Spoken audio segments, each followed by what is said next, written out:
Hi everybody, this is the Baseball Head, the amazing, spectacular, terrific, the great one, the People's Champion. Your host, and welcome back to Baseball Head 2. Hopefully you like this video and hit that subscribe button. So we're going to have like a potpourri of trade rumors and a bunch of teams here in this video, starting with the Dodgers and the Orioles.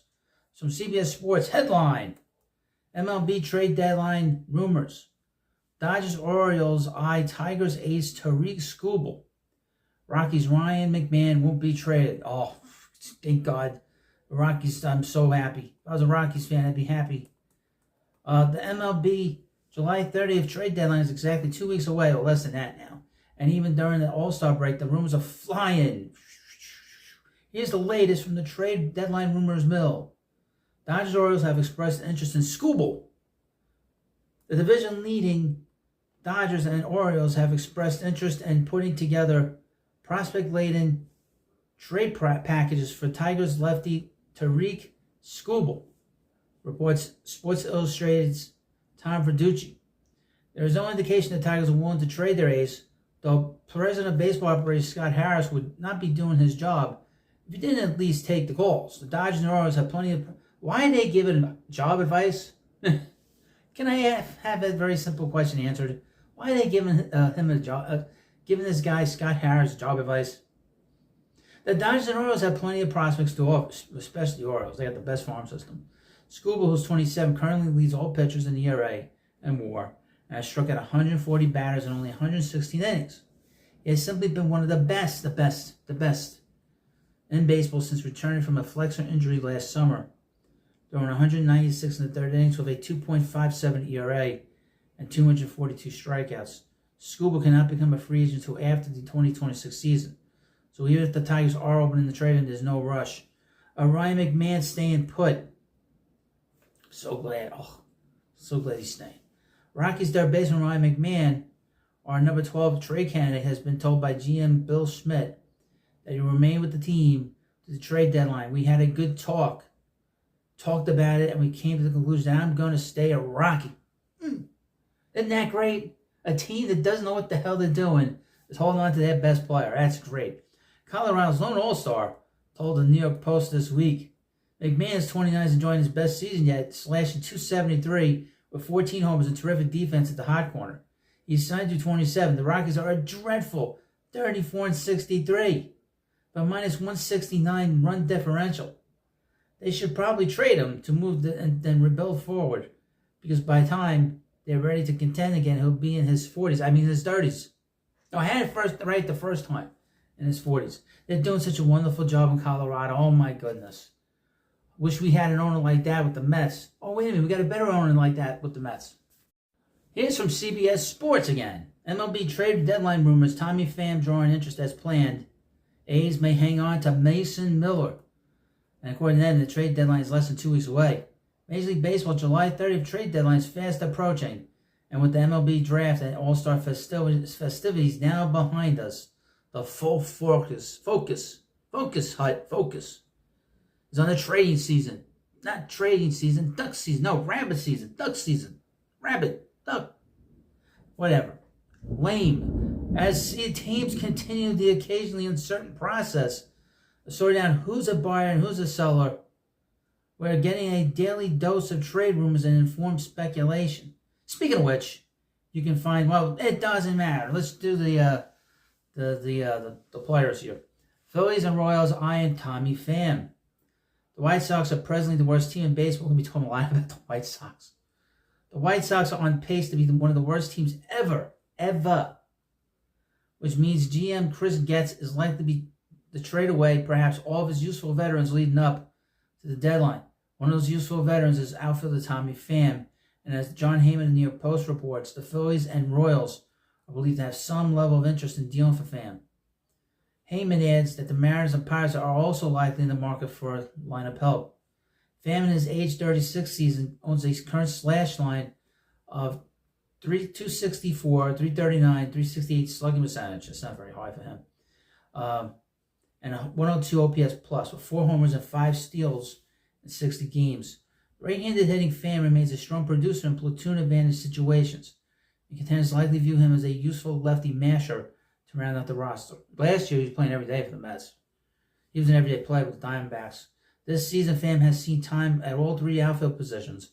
He's owed a balance of $3 million in his contract for this year and is eligible for free agency at season's end. The A's. The Philadelphia, Kansas City, here we come. Oakland, Las Vegas Athletics. Unlikely to move Mason Miller. The Oakland A's are hopelessly out of contention, more like hopeless. And owner John Fisher is clueless, remains unwilling to invest in the on-field product as he tries to connive an eventual move to Las Vegas by way of Sacramento. All of that leads to widespread expectations that the A's will sell at the deadline. On that front, the most valuable potential trade piece is lockdown closer Mason Miller. The 25-year-old Miller has wipeout stuff, including a triple-digit fastball, and this season the All-Star has pitched to a 2.27 ERA, striking out an impressive 70 batters in 39 2/3 innings. Given that Miller's under team control all the way through 2029, he's a coveted arm, to say the least. Might, however, the A's be inclined to keep him. That's what manager Mark Kotsay suggests to Joel Sherman of the Post. At the recent All-Star game, Kotsay said, well, we'll see. Obviously, this isn't Kotsay's decision to make, but his expectation is certainly worth noting. On the other hand, many contenders will be pining for a high-leverage reliever who can miss bats. And Miller, as such, would command a nice return for the A's. That's especially the case given all those years of control. Consider this an interesting deadline subplot as we move toward late July. Interesting. And finally in this video, this is a great finish. One of the more boring teams in Major League Baseball, the Miami Marlins. From MLB trade rumors, the other Marlins lefty who'd like your attention.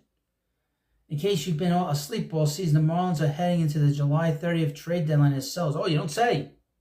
They just traded Luis Araya, whatever the hell his name is. The guy all of a sudden they're saying is Tony Gwynn. Arias. I'll get it right. They say he's like the next Tony Gwynn because they matched his numbers with Tony's. He's no Tony. He can't run. Our deadline sellers and are all but certain to trade close to Tanner Scott within the next 13 days. Top starter Jesus Luzardo was seen as a near lock to go as well before a trip to the 60-day IL, tanking his trade candidacy. Center fielder Jazz Chisholm Jr., who was completely 100% coincidentally getting his first week at second since 2022 at a time when I hope he goes to the Yankees. Oh, he will destroy the Yankees season. He's when I understand, he's one of the biggest cancers in baseball in the clubhouse. Oh, they get him out. What a great combination. Having him in that toxic and that sort of old Yankee style clubhouse, or Marcus Stroman and all the rest of them. Oh, and then one of the most useless leaders in the history of the Yankees, and Aaron Judge. Let me continue. Also seems quite likely to change hands that the Marlins can find a taker for even a portion of Josh Bell's $16.5 million salary. See, that's actually not a bad idea. You make a deal with Chaz Chisholm, you get Josh Bell, you could put him at first if you're the Yankees. That's actually not a bad idea. See, I don't read these articles before I do it because I want to get my initial thoughts. And as I'm reading this, my initial thought is that the Yankees should say to the Marlins, all right, we'll give you Chaz Chisholm Jr. We want Chaz Chisholm Jr., but we'll take Josh Bell's contract back. But we'll give you less in terms of trade pieces. I can see the Yankees doing that. And the Marlins will be dumb enough to do it, too, just to get rid of the money. That's actually not a bad idea. But for all the talk on Scott, Chisholm, and Luzardo throughout the season, Marlins have another pretty obvious trade candidate who isn't discussed nearly as often. He's arguably a more appealing trade candidate this year than Scott. Perhaps that's because a disastrous start to the season tanked his numbers, but A.J. Puck has not only salvaged his 24 campaign, he's been one of the best relievers in baseball for more than a month. Heading into the season, Miami raised a few eyebrows by opting to stretch Puck out as a starter. The former Florida Gator was drafted as a starter, but had never started a game in the majors. He last started 4 games in 21 when still in the A's organization, and hadn't worked as a full-time starter since 2017. If you followed any of the reliever to starter experiment check-ins, I've written up Puck made the idea look brilliant in spring training when he pitched to 1.32 ERA. Unfortunately, his regular season dalliance was starting, also lasted all over 13 2/3 innings, over 4 starts. He was shelved for 17 runs, oh my goodness, on 19 hits and an alarming 17 walks. He found only 12 opponents. That's a paltry, whatever. Not only has Puck been rejuvenated and has moved to the bullpen role, he's also saved his best work for the summer run-up, the trade deadline. Okay. Puck looks every bit like he was miscast in his role as a starter at the beginning of the year. But since moving back in the bullpen, he's been electric. Okay, I mean, this is a guy that people are going to want him badly. And you might not have to give up nearly as much, say, for instance, you would for Tanner Scott. Tanner Scott's a different story. But Puck you can get. And if you're a smart team, you say, all right, say you're the Yankees. The Yankees could use some bullpen help. The Mets could use some bullpen help. You say to the Marlins, all right, we will take back the contract of Josh Bell. Now, the Mets could use another bat in their lineup. Okay. Now, I don't think Josh Bell can play the outfield, but just using him as an example. Or if you're the Yankees, you say, all right, you can put him in first with the Yankees. But you say to the Marlins, all right, we'll take Josh Bell, but I will not give you my best prospect because I'm taking back the money for a year. And I take back, say, A.J. Puck, or I take back Chaz Chisholm Jr. So to me, that would make a little bit of sense if you're a big market team. Small market team is a different story. That's a different story if you're a small market team. But Puck could certainly be moved. And you would not. And then again, you have this big contract that's hanging over the Marlins. It's not a bad idea. I come up with good ideas when I'm thinking on my feet. Well, let me know what you think about this video. Of course, to shake the TV and the phone, and of course in the camera. And of course, thank you for watching this video, and please subscribe to Baseball Head 2, and I'll see you later.